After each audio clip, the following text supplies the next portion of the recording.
চলমান ইরান যুদ্ধ নিরসনে চীন আরও বড় ধরনের ভূমিকা পালন করতে পারে বলে মনে করেন মার্কিন প্রেসিডেন্ট ডোনাল্ড ট্রাম্প। তিনি বলেন, তেহরানের সঙ্গে সৃষ্ট সংকট নিরসনে চীন আরও বড় ধরনের ভূমিকা পালন করতে পারে। বিভিন্ন আন্তর্জাতিক সংকটে যুক্তরাষ্ট্র যেভাবে তাদের মিত্রদের পাশে দাঁড়িয়ে পরিস্থিতি সামাল দেয়, চীনের কাছেও ইরানের বিষয়ে ওয়াশিংটন অনুরূপ সক্রিয় সহযোগিতা প্রত্যাশা করে। আগামী 14 মে বেইজিংয়ে চীনের প্রেসিডেন্ট শি জিনপিংয়ের সঙ্গে একটি উচ্চ পর্যায়ের দ্বিপাক্ষিক বৈঠকে বসবেন ট্রাম্প। বিশ্লেষকরা বলছেন, গুরুত্বপূর্ণ এই বৈঠকে ইরানি ইস্যুটি সবচেয়ে বেশি গুরুত্ব পাবে। পাশাপাশি মধ্যপ্রাচ্যের অস্থিতিশীলতা নিরসনের উপায়গুলোও প্রাধান্য দিতে পারেন এই দুই বিশ্বনেতা। স্ট্রবেরি সুপার ডটেড ও ক্লাসিক ভ্যারিয়েন্ট সেন্সেশন জাগুক শিহরণ।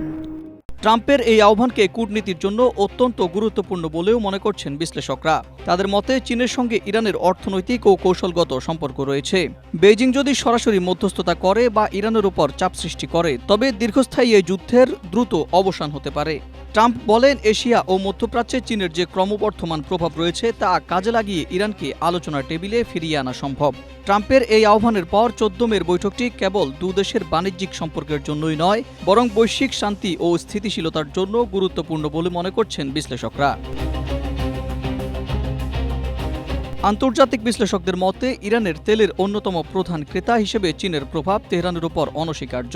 ট্রাম্প শি জিনপিংয়ের সঙ্গে বৈঠকে ইরানের পারমাণবিক কর্মসূচি ও আঞ্চলিক সামরিক তৎপরতা বন্ধে চীনের আরও কঠোর অবস্থানের দাবি তুলবেন। তবে চীন এখন পর্যন্ত এই সংঘাতে অনেকটা ভারসাম্যমূলক অবস্থান বজায় রাখার চেষ্টা করছেন। মে মাসে অনুষ্ঠিতব্য এই বৈঠক ইরান যুদ্ধের মোড় ঘুরিয়ে দিতে পারে। Ahmed Imtiaz, Asia post.